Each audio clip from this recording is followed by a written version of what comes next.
Olá!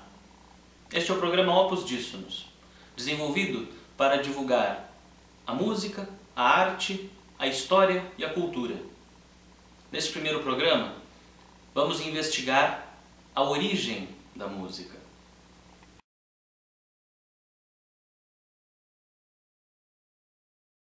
Diversas mitologias apresentam os deuses como verdadeiros criadores da arte da música. A mitologia egípcia apresenta a deusa Bat, que é uma deusa com orelhas e chifres de vaca. Mais adiante, já no meio do Império Egípcio, ela vai ser confundida com a deusa Hathor. Mas uma outra lenda, que não necessariamente está ligada à criação da arte, mas à criação de um instrumento musical, a lenda de Pan, talvez seja interessante mencionar, porque Pan é um deus grego mitológico que se apaixonou por uma mortal, Syrinx, e ela, desesperada, fugiu dele. Chegando perto de um rio, ela pediu que as ninfas protegessem ela.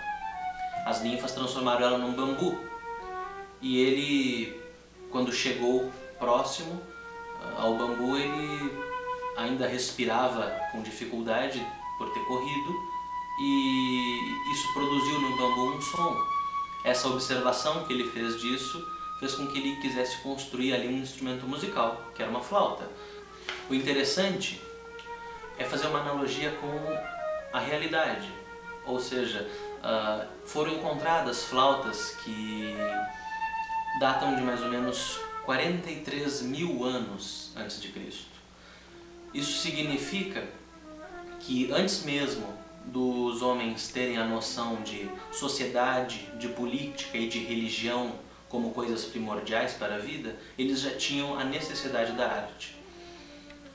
Interessante também mencionar que o fator que aproxima mitologia de realidade é a observação. A observação feita por Pan foi provavelmente a mesma observação feita pelo homem ao ouvir, por exemplo, o som do vento em um bambuzal. E com o tempo, talvez um bambu com alguma perfuração tenha feito-se notar que existia a possibilidade de emitir mais que um som, e assim se começa a percepção de notas musicais. Obviamente essa hipotética ela se abre porque essas primeiras flautas elas não possuem apenas uma nota, elas já tinham um padrão com 5, 6 ou talvez até mesmo 7 notas. E elas funcionavam de fato. Elas eram feitas de osso de pássaro ou também de marfim de mamute, em alguns casos. Agora, a música desse período distante ela é basicamente impossível de ser hoje estudada. Obviamente não existia ainda um sistema de escrita. Nós vamos ter as primeiras tentativas de escrita por volta de 6 mil anos antes de Cristo. E essas primeiras escritas ainda não representam nem um alfabeto e nem um texto que seja inteligível de fato. São muitas vezes sinais que podem representar dinastias, como a Jiahu, que é uma dinastia chinesa. Alguns dos sinais mais antigos pertencem a esse período. Em seguida nós temos os Vinchas, que já possuem um número de símbolos bem mais avançados. E também a tábua de Díspilo, que é um outro representante dessa primeira tentativa de escrita humana. Os primeiros sistemas de escrita mesmo, eles vão se desenvolver por volta de 3400 a.C., pelo povo sumério e em seguida pelo povo egípcio, a escrita cuneiforme, suméria, e o hieroglifo. Com o tempo, os sinais foram se alterando e as primeiras escritas coerentes vão datar de mais ou menos 2600 a.C. Isso ocorre cerca de 600 anos antes das primeiras manifestações da língua semítica, que é digamos, a origem mais antiga que traz ao nosso alfabeto. E como vocês podem ver nessa imagem, aqui nós temos uma evolução do que era uma escrita proto-canaíta, evoluindo para a escrita fenícia e em seguida para o grego, que depois vai para o latim e tudo mais, e também para o hebraico, nesse caso cursivo. Também é possível visualizar o caminho feito para se chegar ao hebraico quadrático. E da mesma forma, vários outros alfabetos podem ser observados como uma evolução natural.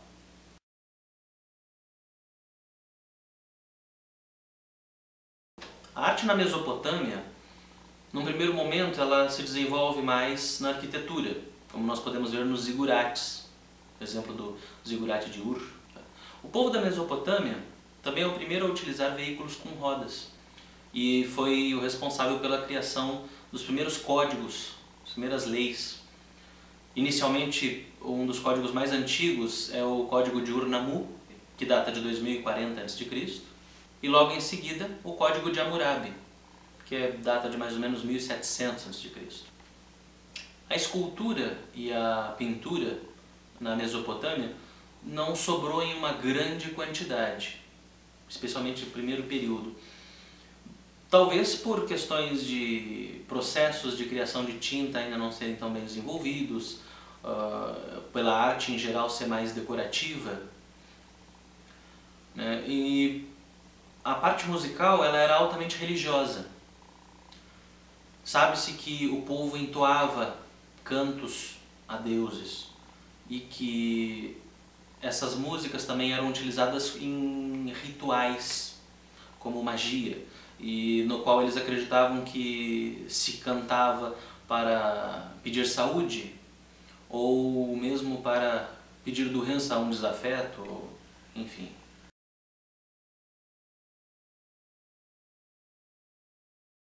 No Egito, a arte já toma uma proporção maior, o que nos faz crer que a arte tem uma importância muito maior na sociedade.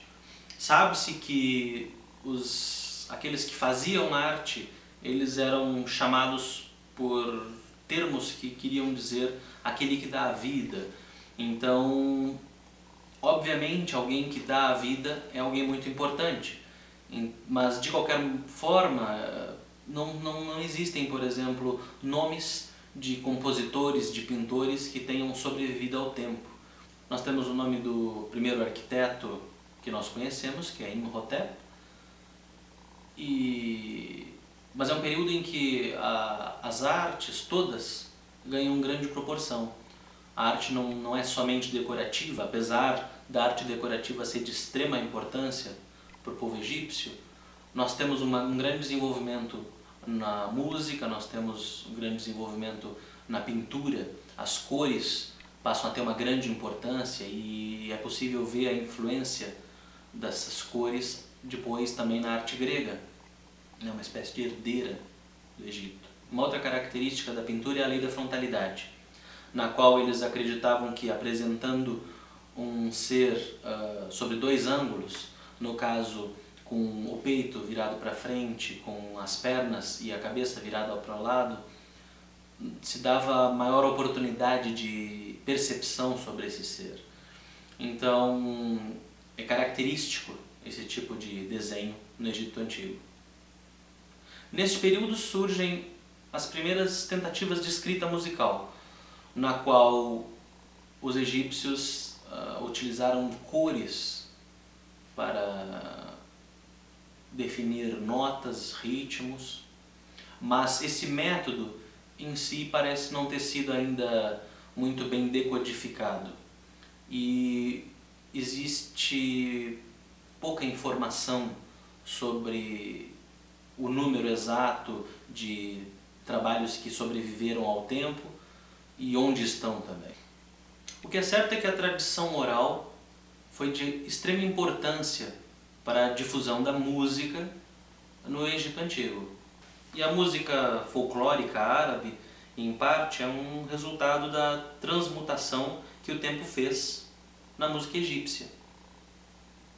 Agora, a música mais antiga, completa, que se tem informação hoje, é a canção número 6 do conjunto de canções hurrianas, que foram encontradas na região de Ugarit, próximo ao Iraque. O problema dessa música é que até o presente momento ela não foi de fato decodificada de uma forma definitiva. Nós temos algumas versões que, curiosamente, não possuem quase nenhuma relação entre si.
Apesar dessa canção Hurrian ser anônima, algumas das outras canções possuem autores, e assim nós temos os nomes dos primeiros compositores que se tem notícia.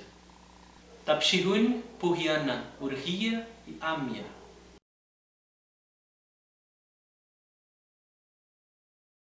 A música grega já se apresenta com um volume maior de informação teórica graças a alguns filósofos e estudiosos como Aristóxenes, um filósofo peripatético, aluno de Aristóteles, que através do seu Harmonikini Stichen, ou Elementos da Harmonia, nos dá várias informações sobre o método que ele concebia como correto de afinação musical e de percepção. Obviamente, o pensamento musical já era mais antigo, porque nós estamos falando de um período de mais ou menos de 300 a.C. É interessante mencionar que os escritos de Aristóxenes estão incompletos e que, de qualquer forma, ele também faz referência a alguns pensamentos que ele não concorda, que são os pensamentos de Pitágoras sobre música. Ele, ao contrário de Pitágoras, ele não acredita que a música deva ser tratada de forma matemática, em especial na afinação. E Pitágoras é talvez o primeiro nome a servir de referência teórica sobre a concepção musical, sobre como a música se desenvolve através dos seus estudos com o monocórdio. O monocórdio é um instrumento com apenas uma corda, como o nome diz, e que era utilizado para fins de estudo matemático e físico. Pitágoras é um desses personagens curiosos que, assim como Sócrates, não escreveu nem mesmo uma linha ao longo da vida, mas muitos escreveram sobre. E por isso, seus conhecimentos e seus ensinamentos foram transmitidos oralmente por cerca de 100, 200 anos, até que alguém escrevesse a respeito disso. O que se sabe é que Pitágoras se utilizava do monocórdio para fazer os seus estudos, e com isso ele desenvolveu um sistema de 7 notas muito próximo do que nós temos hoje, do que nós compreendemos hoje como 7 notas, o Dó, Ré, Mi, Fá, Sol, Lá, Si. Obviamente, a coincidência sonora mora apenas em 3 notas. A nossa primeira nota, que seria o Dó, e a sua oitava, que é Dó também. Dó, Ré, Mi, Fá, Sol, Lá, Si são 7 notas. E a afinação relativas à quarta e quinta, ou seja, o nosso Fá e o nosso Sol. Em tese, essas notas soam iguais às notas encontradas por Pitágoras. As outras teriam algumas diferenças, porque, ao contrário do que se imagina, entre as teclas Dó e Dó sustenido, como vocês podem ver no gráfico aí, de um teclado de piano, nós teríamos de fato ainda 9 notas que são reconhecíveis, né, que são chamadas de comas. E se nós formos levar em consideração hertz, então o número assusta. Se tratando de continuidade de pensamento, nós vamos ter o Ptolomeu, que vai, de certa forma, dar uma continuidade a esse pensamento pitagórico e que vai fazer com que a teoria da música seja altamente influenciada até por volta de 1500, ainda nos fundamentos em que ele vai basear a teoria dele. Então a gente vai ver, por exemplo, Josefo Zarlino ainda falando sobre a teoria de Ptolomeu, e sendo que Zarlino talvez a maior referência de teoria musical antes de Rameau. Então, ao contrário de Pitágoras, Ptolomeu escreveu o livro Harmônicas, no qual ele fala sobre a teoria da música, sobre a afinação, e que não serve somente para se compreender a música grega antiga, mas também para se compreender as raízes da música ocidental que nós conhecemos como música erudita. A arte grega ela já é mais conhecida pelo grande público. seja através do teatro, seja através da escultura ou mesmo através da arquitetura peculiar. A Grécia também é o lar dos Aedos, Homero e Hesíodo, que narravam as histórias das grandes batalhas, dos grandes heróis, dos deuses. Também surge a tragédia, o teatro, e aí nós temos nomes como Sófocles, Eurípides e Ésquilo. E a filosofia, logo em seguida, também ganha um grande espaço com nomes como Platão, Aristóteles, Xenofonte. Antes mesmo nós temos Heráclito, Tales de Mileto. A filosofia dos gregos, mesmo que em parte, ainda hoje influencia muito o pensamento moderno. Agora, na música, tem dois exemplos interessantes. O primeiro é o hino a Apolo, encontrado em Delfos, que vocês vão ver a seguir.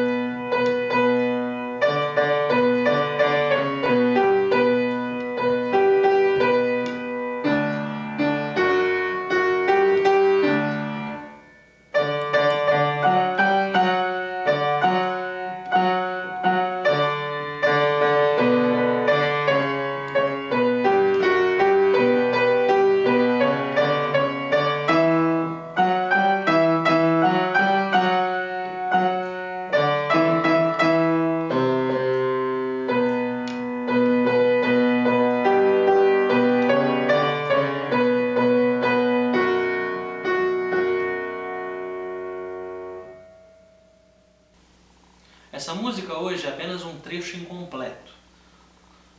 Agora, uma música completa, porém pequena, foi encontrada numa região que hoje é a Turquia e que foi encontrada em uma lápide e que é conhecida hoje como Epitáfio de Seikilos, porque ao que tudo indica, alguém chamado Seikilos dedicou a sua amada Euterpe, ou então, por não estar claro na lápide, pode ser que seja uma canção de Seikilos, filho de Euterpe, entende? Sendo Euterpe também uma divindade. Essa música é uma canção, isso significa que ela tem uma letra que é cantada com a melodia. Apesar do grego ter mudado bastante ao longo do tempo e a pronúncia exata hoje não ser mais possível de reconstituir, se sabe que mais ou menos soava assim: Hoson zes fainu, meden holos silipu, pros oligon esti tuzen, tu telos hokronos apaitei. Enquanto viveres, brilhes, de todo não te aflijas, pois curta é a vida, seu crédito o tempo cobra.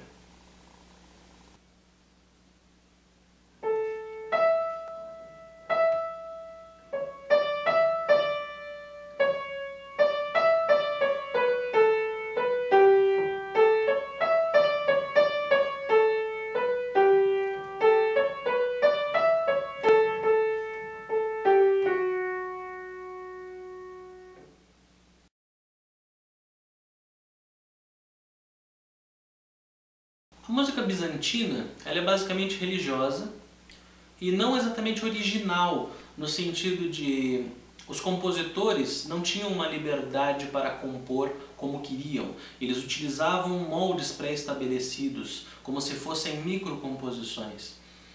E a arte desse primeiro momento muito se perdeu também devido à crise iconoclasta do século IV, em que houve aquela grande revolta na qual se perseguiam aqueles que adoravam imagens, enfim.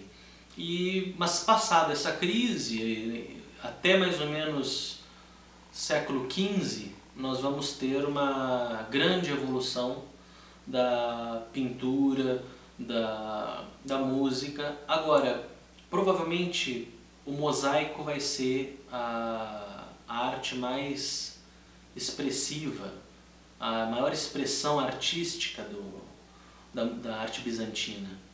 A seguir, um exemplo da música bizantina.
A música do Oriente, em especial nesse período que nós tratamos no programa de hoje, ela não chegou a se desenvolver a ponto de ser escrita, ou as poucas tentativas que existiram não chegaram a nós de uma forma muito clara. Existe um exemplo que atribui-se a uma dinastia antiga chinesa, e existem algumas canções que são atribuídas a Confúcio. Agora, pouca certeza se tem sobre datas e sobre quando certas cópias foram feitas. Então isso dificulta muito o estudo. O que é fato é que a religião é muitas vezes o fator dominante para regrar as artes. E por esse motivo faz-se necessário separar o estudo do ocidental e do oriental, uma vez que o contato dessas artes não ocorre muito antes de 1800, 1700. No próximo programa nós vamos falar sobre o berço da música ocidental, a Escola de Notre Dame, o desenvolvimento da polifonia.